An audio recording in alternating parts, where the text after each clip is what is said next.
What's going on, bottom line viewers? It's Mitch here with your week number 11 fantasy football stardom and situm. We missed last week, but we're back in week 11, strong to give you the best starts of week 11 and, of course, the fades, the sits of the week that you should definitely try to avoid if you can. Remember, make sure you do leave those fantasy lineup questions in the comment section below. And before I give you my starts and sits at the quarterback, running back, wide receiver, tight end, and defensive positions, spike that like button and subscribe to the Bottom Line View for more fantasy football content. Reminder, do ask your questions in the comment section below. I will answer them on the weekend, and if I do not answer them on the weekend, I will include you in that video where I talk Q&A live fantasy, typically on Saturday. So make sure you are subscribed to the channel with that notification bell on so you know when I go live when I'm answering fantasy football questions. All right, guys, let's get right into the starts and sits with, of course, the weekly quarterback starts. Starting off with Big Ben Roethlisberger versus the Jacksonville Jaguars. Big Ben plays the Jags, who ranked third last versus the quarterback position this season. Ben last week kept throwing into the fourth quarter despite blowing out the Cincinnati Bengals. And because I expect the game flow to be much like that Bengals game, I expect Ben to still be on the field in the fourth quarter, throwing for touchdowns versus Jacksonville. So I think he's a safe start. Last week, I wasn't so sure about it because I thought that they would be blowing out Cincinnati, which is what happened, but he just continued to throw. So that's promising for your fantasy lineups if you have Big Ben on your team. Cam Newton versus Houston. I love Cam this week. I think he's going to have a top 5 fantasy week at the quarterback position. The Texans have allowed the second most fantasy points to quarterbacks this season, and they are the worst team versus running backs and just are a terrible run defense in general. So Cam Newton is going to be heavily involved as a runner in this offense this week. I could see him having 15 to 20 carries in this game, which he has had before, and I do see him putting up 1, maybe even 2 rushing scores this week.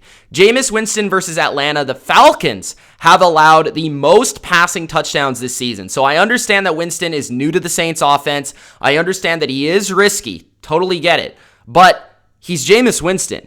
He's put up big numbers in the NFL before, and now he's in a Sean Payton offense with Michael Thomas and Alvin Kamara, who hopefully is playing on Sunday. So Jameis should be a start versus one of the worst pass defenses in football. Justin Herbert versus the Jets. The Jets are the worst team in football, and they are a bottom 5 team in terms of allowing points to the quarterback position. Justin Herbert has scored at least 20 fantasy points since week 3, which is basically his second start, right? So consistency is there with Herbert, and the upside is there in this matchup in particular. My quarterback sits this week. Tom Brady versus the LA Rams. The Rams defense is designed to take away the deep shot. What I'm concerned about with Tampa Bay's offense is that they have not learned from what happened versus the Saints in that beatdown on Sunday Night Football. It was only 2 weeks ago, so how much can you really learn?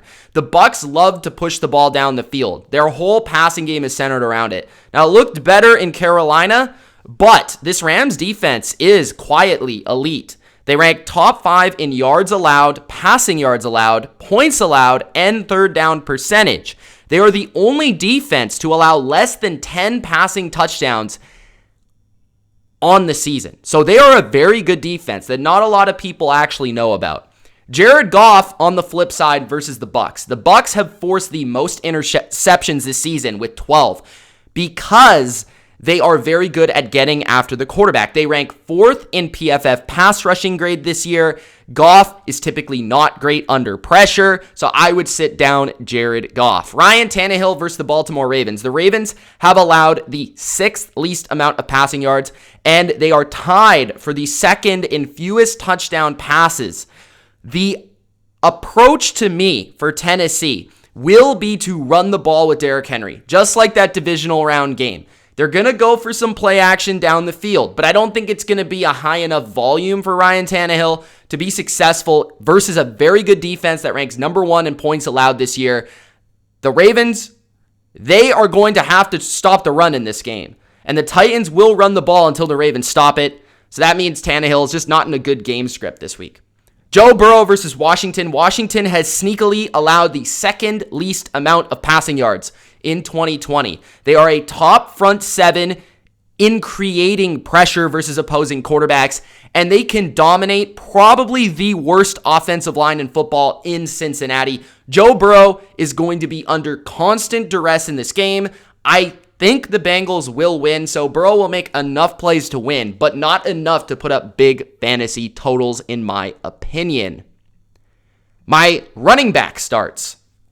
Damian Harris versus the Houston Texans. The Texans, just like I said with Cam, they are a terrible run defense. They have allowed 250 more rushing yards than 2nd worst in the NFL. That's insane. So Damian Harris is a must start. Rex Burkhead is also a great start because of his receiving usage, his rundown usage, but also his red zone usage. So both of these guys are startable this week, in my opinion. Nyheim Hines versus the Packers. The Packers have allowed the 2nd most rushing yards on the season and the 2nd most receiving touchdowns to running backs. So the Packers defense is just dreadful versus the run. We saw it last year. It's continued into this year, and they allow a lot of touchdowns to the position because they are not a very big front. They don't have a lot of big people, and they're often pushed around. Nyheim Hines is a player that will be involved in both aspects of the game. Receiving touchdowns, rushing touchdowns. Nyheim Hines offers both, and no matter the game script, whether the Packers are winning or the Colts are winning, Hines will be involved, so I like him this week. Washington's running backs versus Cincinnati. Cincinnati is one of 6 defenses in 2020 to allow more than 1,000 yards on the ground to running backs this season. So McKissick and Gibson are both startable in a close game for Washington this week. Washington will be competitive in this game, as I brought up with Joe Burrow, which means that their running backs will be heavily utilized in this matchup.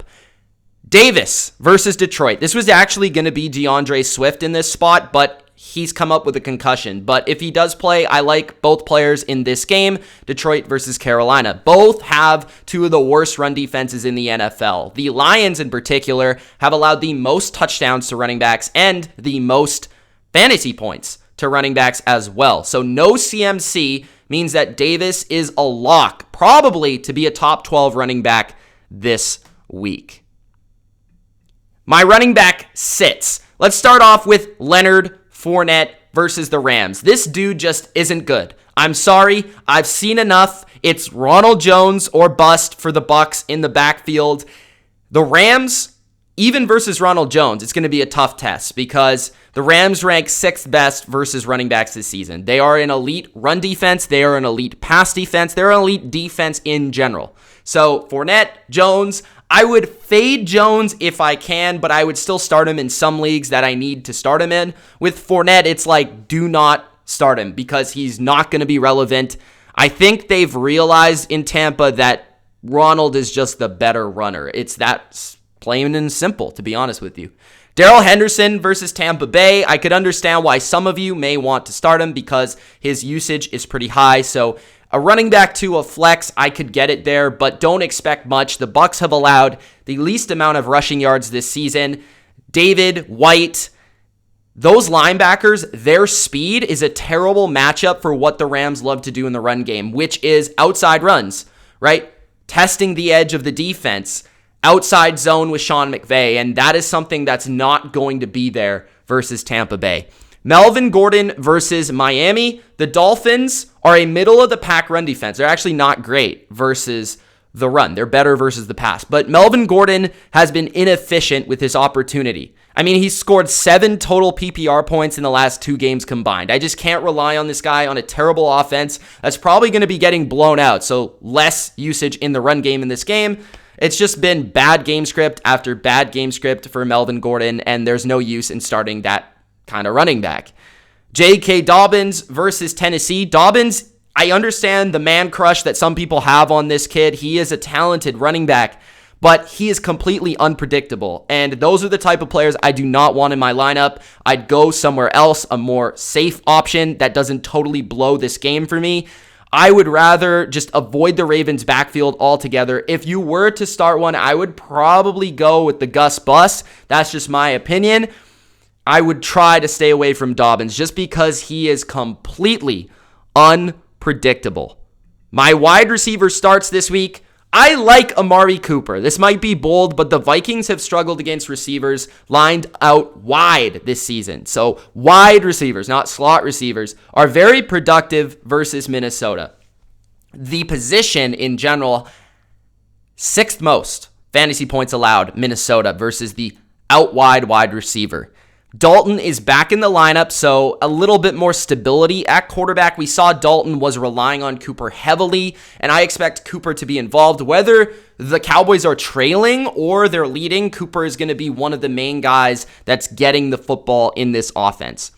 Jamison Crowder versus the Chargers. I think Jamison Crowder is about to have a great end of the season. The Chargers are losing corners left and right, and Crowder should be back in a high-volume role with Joe Flacco as the quarterback. He is extremely safe, especially in a game where the Jets actually could win this game. Like, I wouldn't be absolutely shocked if they finally got their first win, and if they did, it would be because of Crowder, in part, due to their offense. If they're trailing, Crowder's going to see 10-plus targets, and he's going to be highly productive in garbage time. So either way, Crowder's going to be a nice play for you. Christian Kirk versus Seattle on Thursday night. Just start your Arizona receivers. The Seahawks are that bad. It's plain. It's simple. They have the 2nd worst pass defensive DVOA of all time, only trailing my 2011 New England Patriots. Mike Williams versus the Jets. A potential splash play if you need one. If you need a high upside, volatile play for the wide receiver position, look no further than Mike Williams. The Jets have allowed the 4th most yards to wide receivers this season. I actually think this game's going to be kind of high scoring. That's why I like Crowder as well. That's why I like the Jets to make this one interesting.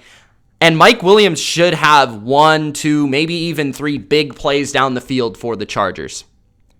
My wide receiver sits, Jerry Jeudy versus Miami. This is a tough matchup. The Dolphins quietly have maybe the best duo of corners in the league with Byron Jones and Xavier Howard, and either one is going to take Jerry Jeudy. It's going to be tough because Judy's been dealing with injuries, and he's been dealing with also very bad quarterback play. It's inconsistent. It's unreliable. I would sit Jerry Jeudy, even if you expect garbage time in this game. DJ Chark versus Pittsburgh. The Steelers' defense is 1st in pass rush grade from PFF this year, and they're facing a very young, unproven 3rd start for a quarterback. I just can't rely on DJ Chark, who's a primarily deep ball receiver. So when you're not getting time as a quarterback, who are you going to look to? The guys underneath. That's typically not DJ Chark. Corey Davis versus Baltimore. This is a run-first game, just like I stated, with Ryan Tannehill. So I don't really love Brown or Davis this week. Of course, you kind of have to start Brown, but Davis, he's going to see Peters or he's going to see Humphrey. He's been good this year, but it's just not a favorable matchup. This is one of the better secondaries, even if they're beat up in the NFL. Marquise Brown versus the Titans. I just can't trust this dude. He's been terrible as of late. He has some sort of issue with Lamar and the offense and the coaching staff in general. And the Titans are quietly getting healthy at corner. They brought in Desmond King via trade. Adoree Jackson might be back for this game. Malcolm Butler's playing decent. So the corners are decent in Tennessee. That is not going to be where Baltimore is going to attack them, to be quite honest with you. My tight end starts. Let's start off with Logan Thomas versus Cincinnati. Thomas has been steady with Alex Smith. I think Alex Smith, of course, we know, loves the underneath game, loves the underneath targets, and 11 total targets in the last 2 games. That's not bad. You could definitely do worse for the tight end position. So Logan Thomas, if you are in desperate mode at the tight end position, he's a pretty good guy to start. Hayden Hurst versus New Orleans. Hurst is worth the flyer. He is highly volatile, as we know. He is very, very all over the place. Most tight ends are. But the Saints are a decent matchup. They've allowed the 8th most points to tight ends this year, and probably Calvin Ridley's not going to play. I don't know, but that would definitely help in terms of the target share that Hayden Hurst could see this week. Dallas Goedert is my favorite low-key start of the week at tight end. Cleveland is terrible in the middle of the field. Safety, linebacker, they are dreadful. Goedert is an absolute stud when he plays. He should be healthier this week, and he should go off. My tight end sits. Robert Tonyan versus Indianapolis. The Colts have allowed 0 touchdowns to the tight end this season. So Tonyan is just in a bad matchup. It's not that I dislike the player or the production he may see down the line in spots, but Indianapolis, 0 touchdowns. I mean, this is a guy that relies on touchdowns, so I'm not starting him. Tyler Higbee versus Tampa Bay. Higbee was decent in recent weeks, but the Bucs are a great pass rushing team, which typically means that the Rams keep their tight ends to block, especially if Andrew Whitworth is out for this game. So he is not going to be as reliable in the receiving game or see as many routes run this week. Mike Gesicki versus Denver. The Broncos safeties are like the perfect matchup for Gesicki. Just think about Kareem Jackson, right? He's a big cornerback. He's actually a former cornerback. Gesicki is a big receiver playing tight end. So this is just a bad matchup. Denver is one of the top 12 teams versus the tight end position. And I mean, Mike has just been extremely low floor. He just doesn't offer a lot. He really has a low ceiling weekly. He's only had like 1 or 2 good games, so you got to separate the preseason hype from the actual production. It's just not been there even with Tua. And lastly, my defensive start. So these are some flyers for you because I know that, Tampa Bay, Pittsburgh, these guys are all out there. Everybody owns these defenses. You're not going to get those defenses at this point. The one that might be owned is Miami versus Denver.